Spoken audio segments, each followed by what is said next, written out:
Ya asguru min ayuh sada alaiha bayam bagi laka antar hama manib tulia biha watah manib tulia biha watahmadallaha alladhi afaka minha wa qad yakunu ala umuril akhirati kal ilmi wasolahi wa qabihun bil muridi ayah sada man wafaqahu ala tariqihi wa awanahu ala amrihi bal yang bagi lahu ayafroha bihi li'anahu sora'aunan lahu wa jinsan yatakawa bihi wal mu'minu kasirun bi'ahihi balilladhi yang bagi lil muridi ayuhibba bibatinihi wa istahida bidohirihi fi jam'in nasi ala tariqillahi wal istigholi bita'atihi walayubali afdoluhu amfadolahum fa inna dalika rizkun minallah wa huwa subhanahu wa ta'ala yakhtasu bi rahmatihi may yasha'u wa fil qalbi akhlaqun kasiratun matmumatun lam nadkurha hirson alal ijaji wa qad nabbahna ala ummahatiha wa umul jami'i wa asluha wa magrisuha hubbud dunya wa hubbuha rasu kulli hatiatin kama warada wa idza salimal qalbu minhu faqad salaha wa sofa wa tanawwara wa toba wa ta'ahala liwaridatil anwari wa suluha lil mukasafati bil asrari. Allah. Bismillahirrahmanirrahim. Alhamdulillahirabbil alamin bihi nasta'in ala umuri dunya din wassalatu wassalamu ala sayyidil mursalin sayyidina wa habibina qurratu a'yunina maulana Muhammadin wa ala alihi wa sahbihi wa sallam ajma'in wa ta'ala wa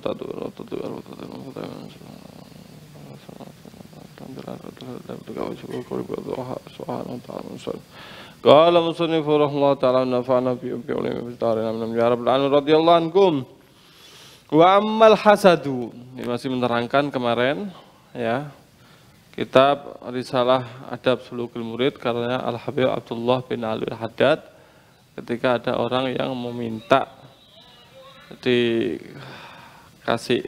nasihat-nasihat, teguran-teguran, pengarahan-pengarahan. Kemudian Habib Abdullah Haddad mengarang kitab ini, gitu ya. Nah, kita lanjutkan.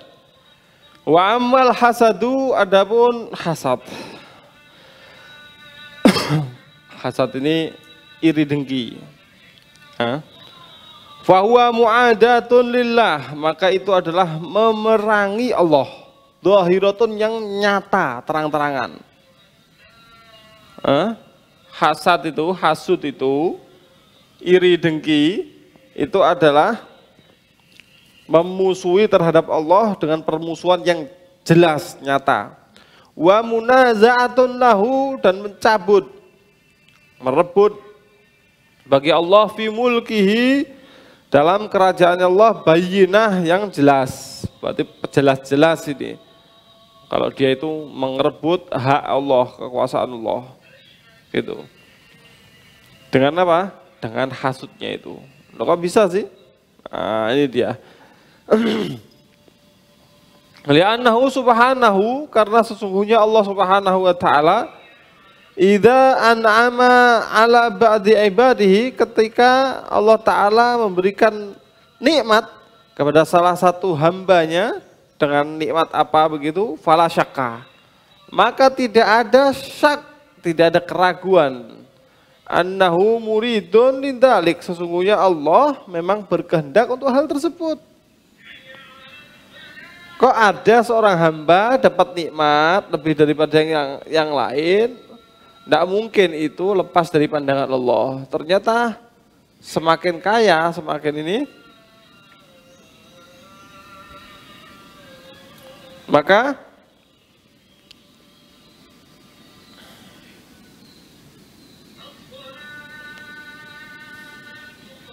ketika seseorang itu hasud, ya,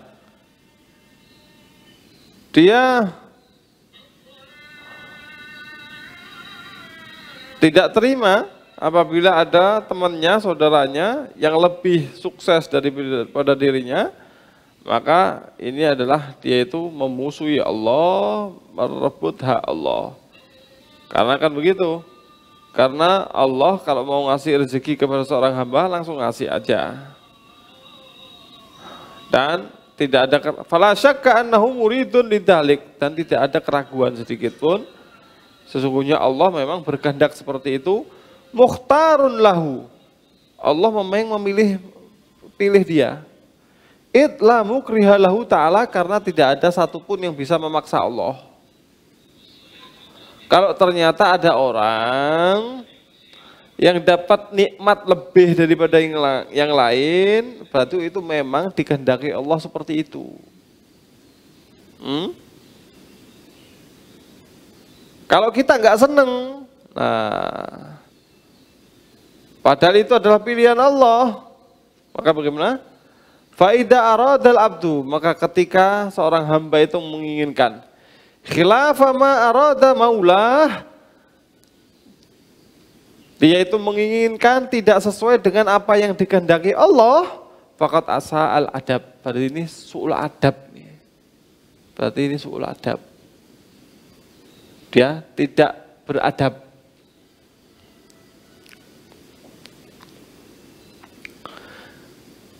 Wastaujabal atab, dan dia berhak untuk mendapatkan kerusakan, kehancuran. Nah, Allah ngasih, itu kan berarti kan Allah, ada orang dapat rezeki, itu kan berarti kan yang ngasih Allah. Dan Allah tahu ini memang mau dikasih rezeki, betul? Kalau ada orang, ketika ada orang yang dikasih rezeki lebih, terus dia sakit hati, berarti dengan kata lain, dia seakan-akan nggak terima. Allah, kenapa ya Allah kok engkau kasih dia? Allah diatur-atur. Berarti ini su'ul adab. Ini su'ul adab. Dan dia berhak untuk mendapatkan kerusakan.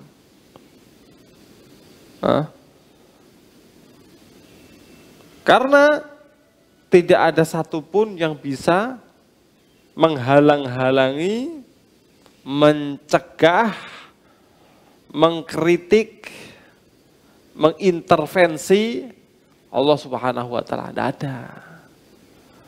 Satu-satunya zat yang punya kekuasaan mutlak hanya Allah. Satu-satunya. Satu-satunya zat yang punya kekuasaan mutlak hanya Allah. Selain itu tidak ada. Selain itu masing-masing punya kelebihan tapi ada batasnya. Semua ada batasnya. Contoh malaikat. Malaikat ini kan luar biasa ya. Cepat gerakannya. Hebat begitu. Bagaimana kalau pemimpinnya malaikat Jibril? Oh, itu pasti lebih hebat lagi. Tapi ternyata malaikat Jibril pun tidak punya kekuasaan mutlak. Ada batasnya. Seperti contoh ketika malaikat Jibril nganterkan Nabi Muhammad Isra Mi'raj. Sampai di Sidratul Muntaha, malaikat Jibril berhenti, dibilang, silahkan Muhammad, engkau lanjutkan. Sampai Nabi Muhammad SAW, beliau protes, masa begini, hal yatruku habibun habibahu, apakah ada orang yang cinta, tapi meninggalkan kekasihnya di tempat yang asing seperti ini? Masa iya? Malaikat Jibril mengatakan apa? Kalau engkau melangkah, melanjutkan, kamu akan mendapatkan. Tapi kalau aku melangkah sedikit, aku terbakar. Setiap makhluk itu ada batasannya yang sudah maklum. Aku tidak bisa lanjutkan.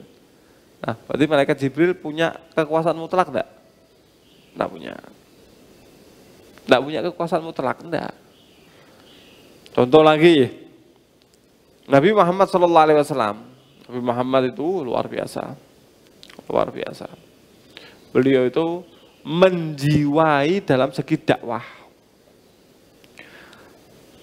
Dakwah ini adalah ngajak orang untuk masuk surga, secara singkatnya begitu. Ngajak orang untuk selamat, dapat ridho Allah, jauh dari neraka. Itu dakwah. Secara singkatnya begitu. Dan sebetulnya dakwah itu adalah ngajak. Tapi hasilnya bukan ditentukan oleh orang yang berdakwah itu. Kita cuma ngajak toh. Karena innaka lan tahdi man ahbabta walakin Allah yahdi man yasha. Sesungguhnya engkau tidak bisa memberikan hidayah kepada orang yang kamu kehendaki, tapi Allah yang ngasih. Siapa yang Allah kehendaki? Allah. Tapi Nabi Muhammad SAW sebegitu mendalaminya, sebegitu menghayatinya, menjiwainya, sampai betul-betul Nabi Muhammad nggak kepingin satupun orang masuk neraka. Saking rahmatnya. Nggak kepingin satupun orang masuk neraka. Subhanallah. Tapi pertanyaannya, ada nggak orang masuk neraka? Kok bisa? Karena Nabi Muhammad makhluk, punya batasan-batasan, tetap.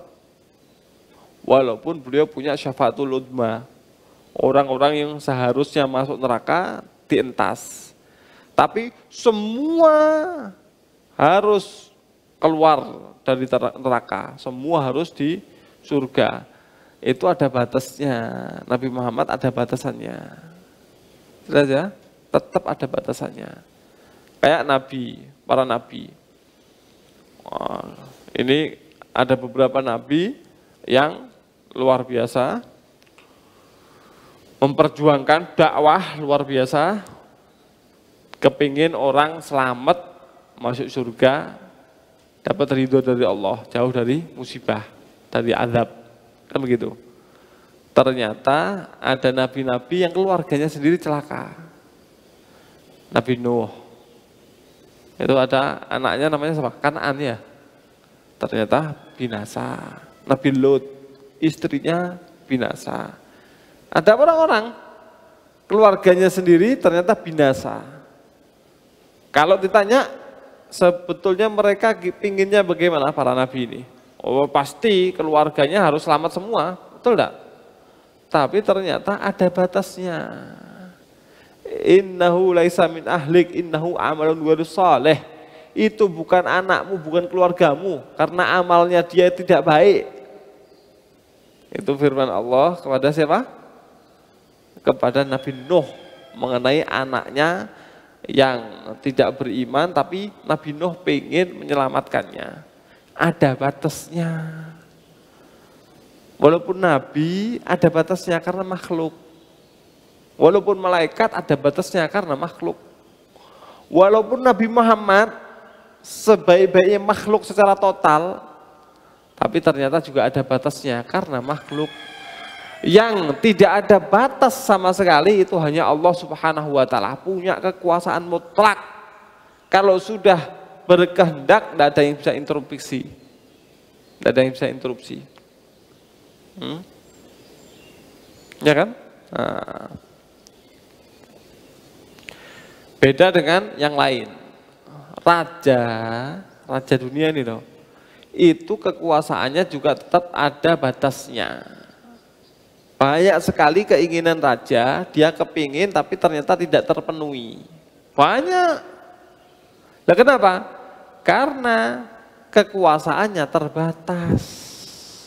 Jelas ya? Lah ini Allah punya kekuasaan tidak terbatas, sudah mempunyai kehendak untuk ngasih rezeki kepada orang-orang yang dikehendaki, ada orang-orang sewot, ada orang-orang hasud, ada orang dikasih rezeki sama Allah protes dia. Loh kok dia yang dikasih rezeki, kok enggak saya? Sakit hati dia. Salah ini Allah yang kayaknya. Loh, su'uladab ini. Berhak untuk mendapatkan kehancuran ini. Itu namanya apa? Hasud. Alhamdulillah. Tsumma innal hasada qad yakunu ala umuri dunya kal jah wal mal. Kemudian hasud itu kadang-kadang itu dia hasud untuk urusan dunia seperti jah itu apa? Kedudukan, mal, harta benda. Wahya asgharu min an yuhsada 'alaiha, itu terlalu kecil untuk dihasuti.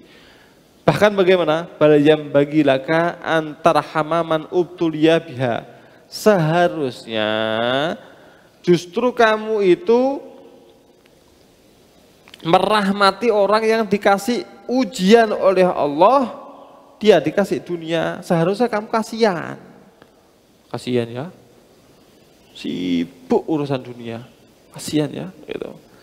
Wa tahmadallah alladzi afaka minha, dan seharusnya kalau urusannya ini dunia kamu harus bersyukur kepada Allah, alhamdulillah aku ternyata enggak jadi orang yang disibukkan dengan dunia. Seharusnya begitu. Seharusnya. Waqad yakunu ala umuril akhirah kal ilmi waslah ya. Kadang-kadang juga hasud itu dalam urusan akhirat. Nah, gini, semuanya kan sudah ditentukan Allah, betul ya? Semuanya sudah ditentukan Allah. Orang dapat sesuatu itu pasti atas pengetahuan Allah dan kehendak Allah. Tidak mungkin tidak. Ternyata ini ada orang dikasih kelebihan dalam segi duniawi. Kedudukannya lebih tinggi, hartanya lebih banyak, gitu misalkan. Lalu ada orang hasud, salah, seharusnya bukan dihasuti, seharusnya dia kasihan sama orang tersebut. Kasihan ya, loh, dapat dunia kaya kok iso kasihan, itu gimana? Ya kasihan lah, kasihan apa enggak? Nah, kadang-kadang orang enggak kasihan. Nah, kenapa? Karena kelihatannya kalau kaya enak, nah, padahal kasihan. Dunia ini, nah, butuhnya apa sih? Butuhnya makan, minum, kemudian tempat tinggal, nah, kemudian senang, nyaman, nikmat, menikmati hal tersebut. Kan butuhnya begitu, ya enggak? Makan, kenapa kok dibikin lauknya begini dan begitu? Supaya makannya nikmat. Betul? Akhirnya dibikin lauknya itu macam-macam. Dibikin masakannya itu macam-macam. Tujuannya apa? Supaya nikmat. Supaya makannya lahap. Betul? Ada orang-orang ternyata lauknya itu macam-macam, berbagai macam lauknya, tapi ternyata tidak bisa makan, tidak boleh makan. Atau kalau enggak boleh makan, tapi dia tidak nafsu, kehilangan nafsu makan. Allah, padahal lauknya macam-macam. Ada enggak? Ada itu. Pernah saya itu lihat mejanya itu panjang gitu, bukan bundar, panjang. Setiap hari masakannya, waduh, macam-macam sudah, macam-macam, luar biasa. Itu tiap hari seperti itu. Saya tanya sampean. Dan kalau sudah dihidangkan, nanti selesai dari jamnya diundur, dan itu tidak boleh balik lagi, harus menu baru lagi. Lalu terus dibawa kemana? Dibawa kemana gitu pokoknya, paham ya? Itu kan macam-macam dan ganti-ganti, ya kan? Itu kadang-kadang orangnya datang nggak menarik, macam-macam tadi itu nggak menarik. Padahal ini dibikin macam-macam supaya menarik, supaya makan enak, betul? Lah ada orang cuman pakai nasi sambel nikmat. Nah, lah kasihan apa enggak yang kayak gitu tuh, bikin macam-macam tapi nggak nikmat. Jelas ya? Ada orang supaya tidurnya nikmat, kasurnya dibikin empuk. kemudian dikasih AC, kemudian dikasih hiasan-hiasan, kemudian dikasih ini dan itu, macam-macam. Tujuannya apa sih? Tidurnya enak, tidurnya nikmat. Tujuannya kan itu, bukan sekedar bagus-bagusan, ya supaya tidurnya nikmat, nyenyak. Subhanallah, sudah dibikin seperti itu, ternyata otaknya panas, hatinya panas, enggak bisa tidur. Ada enggak? Ya banyak. Oh, kamarnya luar biasa, enggak bisa tidur, minum obat tidur ya, tersiksa. Ada orang pakai rincak, amben, keras. Nanti kalau tidur, bangun ngecap kabeh awake. Bangun itu belat-belatannya kloso itu pindah ke kulit. Tidur ngorok-ngorok. Ada orang tidur di atas becak, mangap-mangap sampean. Padahal nekuk-nekuk. Nikmat luar biasa, keringetan gobios tapi tidur nyenyak. Nggak pakai AC. Tujuannya apa sih tadi itu? Tujuannya dia bikin kamarnya seperti itu supaya tidurnya nyenyak. Jelas ya? Nah ini tanpa syarat tidur ya nyenyak. Kan enak. Ada orang pusing-pusing terus ngurusi pekerjaan, ngurusi. Dia nanti ada satu hari HP dipateni, HP dimatiin. Kemudian dia pergi tempat jauh, supaya apa? Supaya bebas dari urusannya, menenangkan diri, mengeluarkan banyak biaya, supaya bahagia. Jelas? Enak uang, ada orang ndak pakai biaya, ngobrol sama temen ngakak-ngakak, ngobrol teman-temannya, nggak ada biaya, itu sudah dia nyaman, nggak ada beban. Loh, tujuannya apa sih tadi? Tujuannya supaya bahagia dia, tapi harus pergi jauh dulu, capek-capek, HP dimatiin, kemudian mengeluarkan biaya dan seterusnya. Nah kan kasihan, untuk supaya tenang dan bahagia harus dengan mengupayakan seperti itu. Ini tiap hari bisa bahagia. Ketemu koncone, bro, ngobrol, udah nyantai sudah, ya kan? Nah seharusnya ada orang-orang yang seperti itu kita kasihan, kasihan ya. Toh juga ternyata hartanya sebanyak itu yang dimakan yo cuman seperti itu. Dia bisa beli beras 10 gudang, tapi yang dimakan jangan banyak-banyak, diabetes. Kalau banyak-banyak penyakit siap-siap datang. Begitu. Terus harta yang lainnya itu dibuat apa? Kan kasihan. Disimpan. Mati dia, itu cuman jadi hisab bagi dia.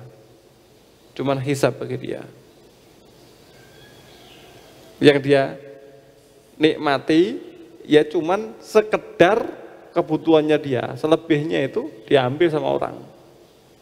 Kan begitu. Kasihan. Seharusnya kasihan. Ini kok ada orang punya nikmat urusan duniawi dihasuti. Loh, ya kerja kebalik ini. Ini ada orang punya rezeki beli mobil baru, sakit hati, hasut.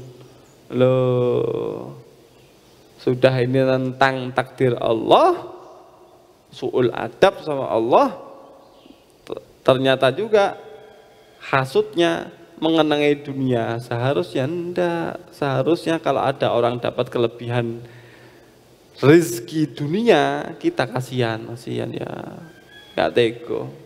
Seharusnya begitu. Seharusnya kita kasihan. Jelas ya? Lah kok malah dihasuti. Nah, kita lanjutkan. Ada juga ternyata hasut itu kalau dalam urusan akhirat. Ada. Seperti orang yang ilmunya lebih kita hasut, lebih soleh kita hasut, lebih diterima sama orang kita hasut. Maka bagaimana? Wa qabihun bil murid, jelek sekali bagi seorang murid. Murid ini yang orang yang ingin menapai jalan menuju ke Allah ini, menuju ke ridhonya Allah, suluk ya. Jelek sekali ayah sada man wafaqahu ala tariqihi, untuk menghasuti orang yang sama dengan dia di jalan-jalannya. Dia sebagai apa sih? Ustadz. Ternyata ada ustadz yang lebih banyak santrinya, hasut dia. Oh, jelek sekali ini. Dia apa sih? Punya majelis taklim. Ada orang punya majelis taklim lebih bagus, lebih banyak orangnya, sakit hati. Jelek sekali ini. Majelis sholawat lebih besar, sakit hati lagi.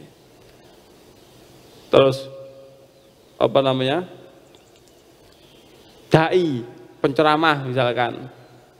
Ternyata ceramahnya dia lebih bagus, lebih banyak disenangi, sakit hati dia. Lah, jelek sekali. Judulnya ini pengen dekat kepada Allah, tapi ada orang yang sama profesi sama dia, dia hasuti. Ini termasuk jelek sekali. Wa awanahu ala amrih, ya, untuk menghasuti orang yang membantu dia dalam urusannya. Jelek sekali. Bal yang bagilahu, tapi seyogjanya bagi dia ayyafrahabi, seharusnya dia senang terhadap dia. Li'ahnahu sara aunan lahu, karena orang tersebut menjadi membantu dirinya. Wa jinsan yataqawwa bihi, dan menjadi satu jenis yang semakin menguatkan dia. Wal mu'minu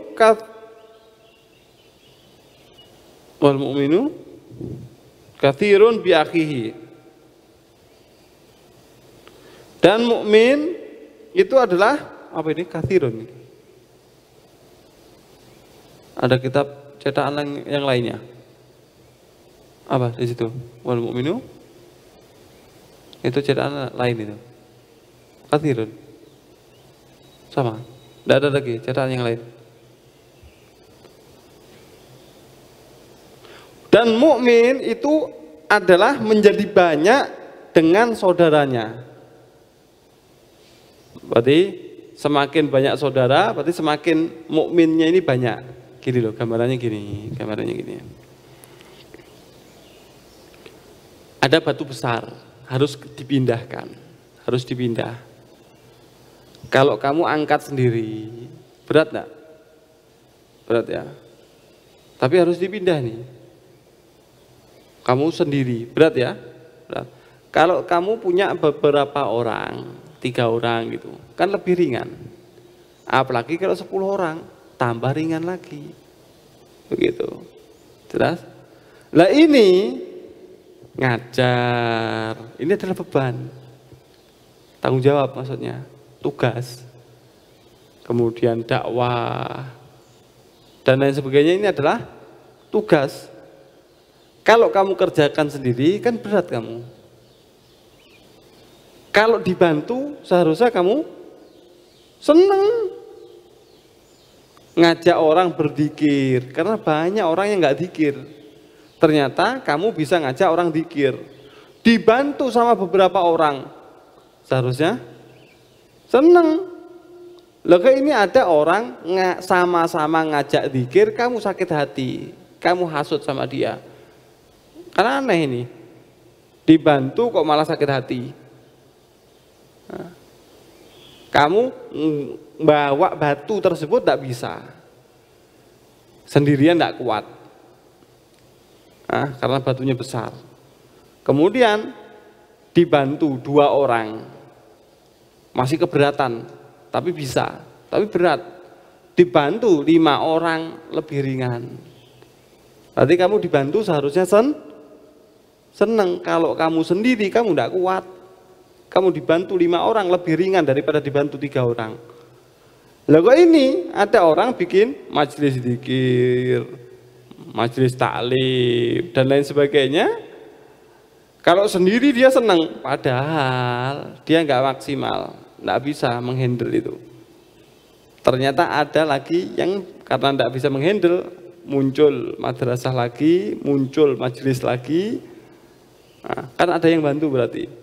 Mulai sakit hati dia, loh, dibantu kok sakit hati itu loh. Semakin banyak majelisnya, semakin banyak orang yang zikir, nah, seharusnya semakin senang dia. Nah, ternyata dia semakin sakit hati. Aneh. Ini aneh nih. Ini orang aneh nih. Nah, balilladzi yang bagi lil murid, tapi seyogjanya, yang seyogja bagi murid, ayyuhibba bibatinihi, dia harus senang dengan batinnya, wa yajtahida bidhahirihi, dan dia berusaha dengan zahirnya, fi jam'in nasi, untuk mengumpulkan manusia ala tariqillahi, menuju jalannya Allah, wal istighali bi ta'atihi, dan menyibukkan diri untuk taat kepada Allah, ngajak orang untuk sibuk taat kepada Allah, wala yubali, dan seharusnya dia tidak peduli afadhaluhu, apakah orang-orang ini yang satu profesi ini mengalahkan dia, au fadhalahum, atau dia mengalahkan mereka. Seharusnya nggak ngurusi mana yang lebih hebat, nggak perlu. Fa inna dzalika rizqun minallah, karena itu adalah rezeki dari Allah, wa huwa subhanahu wa ta'ala, dan sesungguhnya Allah Ta'ala yakhtassu bi rahmatihi man yasha, itu mengkhususkan orang-orang yang dikehendaki. Lah kalau dia lebih baik, berarti Allah kehendaki dia lebih baik, lebih besar. Kalau enggak, berarti yang dikehendaki lebih besar kita. Kan begitu. Tapi yang jelas alhamdulillah ada orang yang membantu tugas kita. Kan begitu seharusnya. Nah, maka rumusnya begini, rumusnya. Ketika kamu melakukan sesuatu itu, tujuan kamu untuk apa sih? Kalau tujuan kamu itu untuk sesuatu kecil, maka kamu akan berada dalam resiko sebentar lagi crash, serempet-serempetan. Karena apa? Kecil. Tujuan kamu dunia itu kecil. Karena dunia kecil, berarti sebentar lagi akan ada orang yang datang lagi, keruyuan, akhirnya dempet-dempetan, serempet-serempetan. Tujuan kamu apa? Tujuan kamu supaya banyak-banyakan umat. Umatnya ya cuma seperti itu. Ya berarti sebentar lagi keras kamu. Tujuan kamu apa? Supaya terkenal. Pokoknya tujuan dunia. Berarti sempit itu. Kalau sempit, banyak orang yang masuk, maka sebentar lagi kamu crash, serempet-serempetan, senggol-senggolan, tabrak-tabrakan, karena kecil. Hah? Tapi kalau tujuan kamu besar, tidak ada ceritanya serempet-serempetan. Tidak ada ceritanya serempet-serempetan. Tujuannya kamu itu akhirat. Tujuan kamu itu ridho Allah. Tidak ada batasnya itu. Ridho Allah, akhirat itu tidak ada batasnya sudah. Maka ketika banyak orang yang bekerja di bidang yang sama, kamu tidak akan merasa serempet-serempetan, tidak akan crash. Kenapa? Lo tujuannya luas kok. Tidak sesek-sesekan. Paham ya? Nanti gambarannya gini.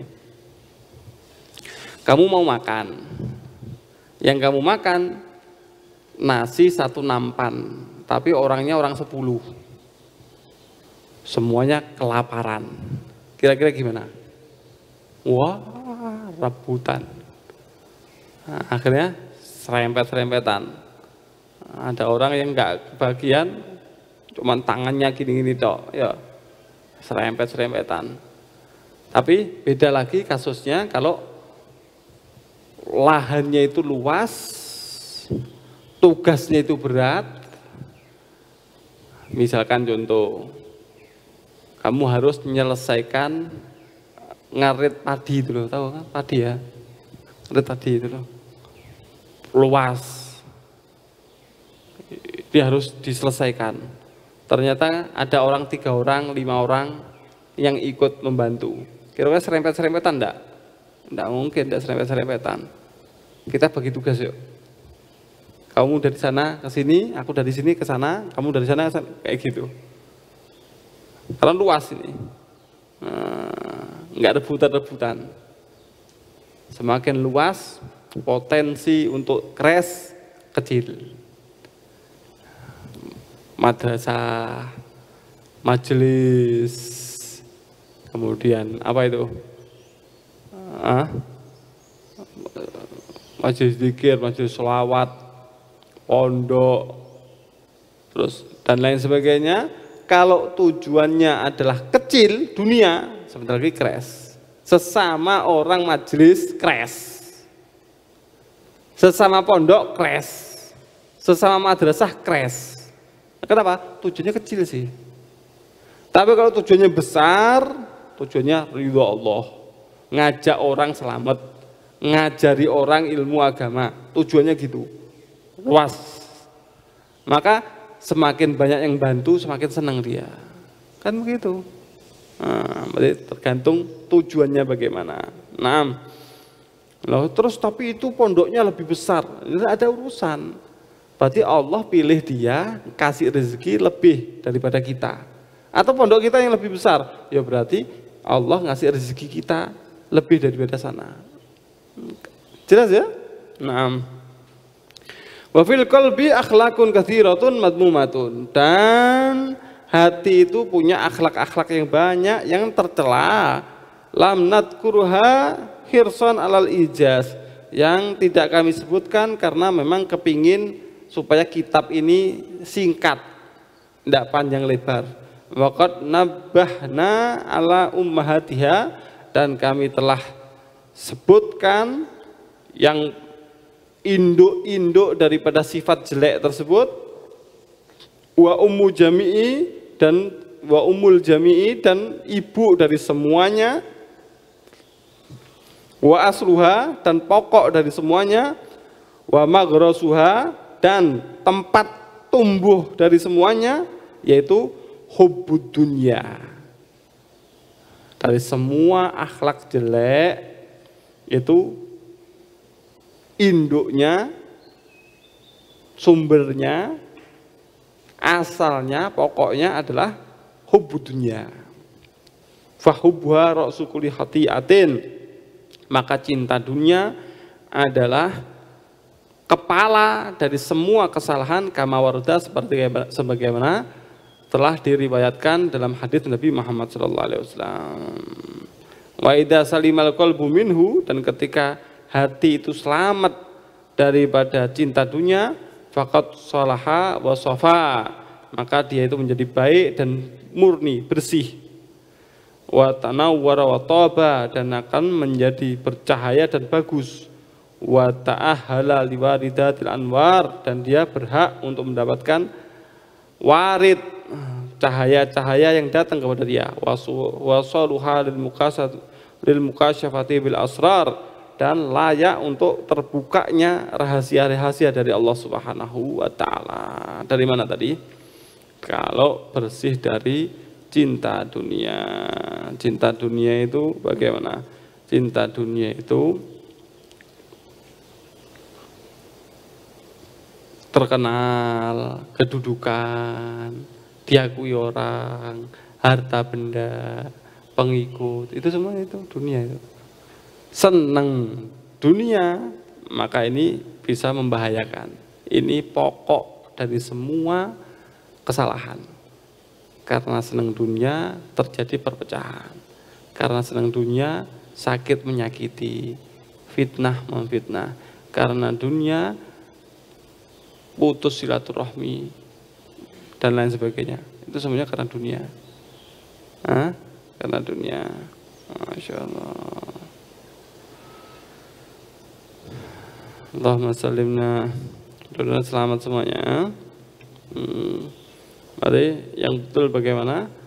Yang betul, jangan kita cinta dunia, tapi dunia kita itu bukan di hati tapi di tangan. Kalau kita punya dunia, bukan kita jadikan itu sesuatu yang mengganggu pikiran dan hati kita, bukan. Tapi dunia tersebut ada di tangan.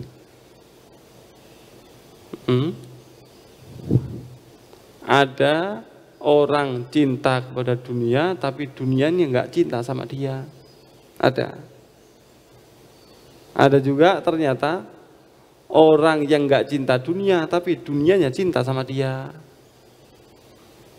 Dia nggak kepingin, tapi dunianya datang. Ada begitu. Ada orang yang kepingin, dunianya nggak datang.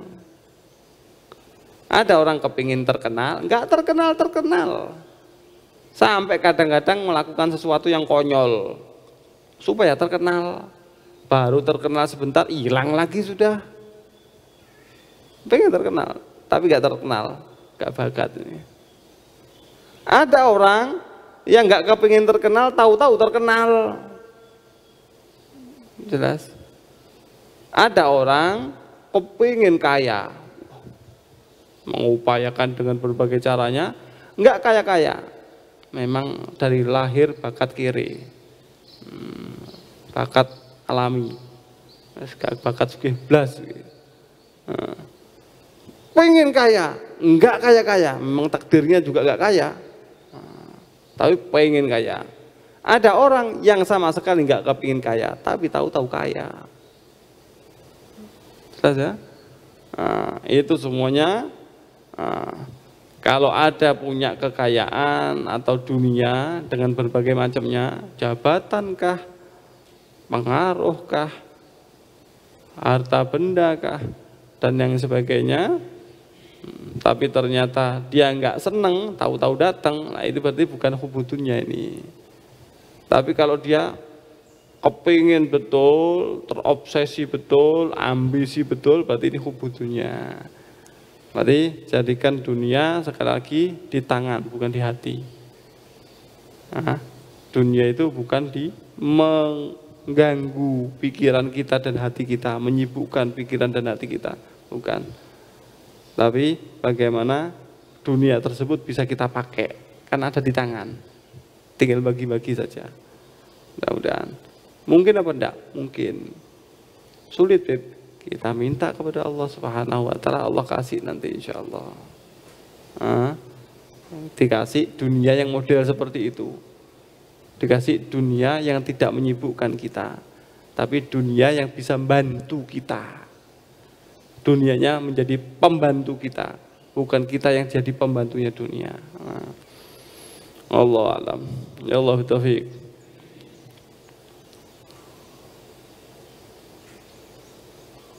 Hadratin Nabi Muhammad SAW. Fatihah.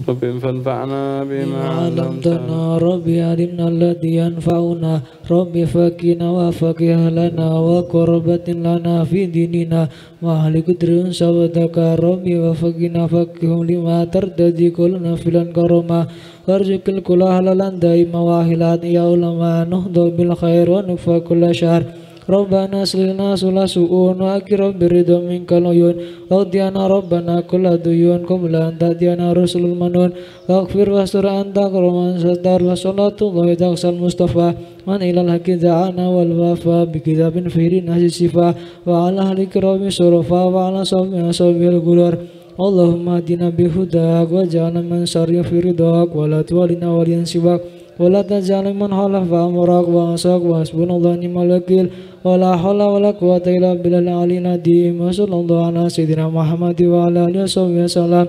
Walhamdulillahi rabbil alamin. Ya Rabbana tarafna bi annana tarafna صرفنا لنا أسرفنا فتب علينا توبة تكسر لكل حوبة واستر لنا العورات وآمن الرعات واغفر لوالدينا ربي ومولودنا والأهل والإخوان وسائر الخلان وكل ذي محبة أجرة وصحبة والمسلمين أجمع من ربي اسمع فضلا وجودا منا لا باكتساب منا المصطفى رسولنا بكل سولي صلى وسلم ربي عليه عند الحبي وآله وصحبه عدد تخصيص بي والحمد لله في البدء والتناهي.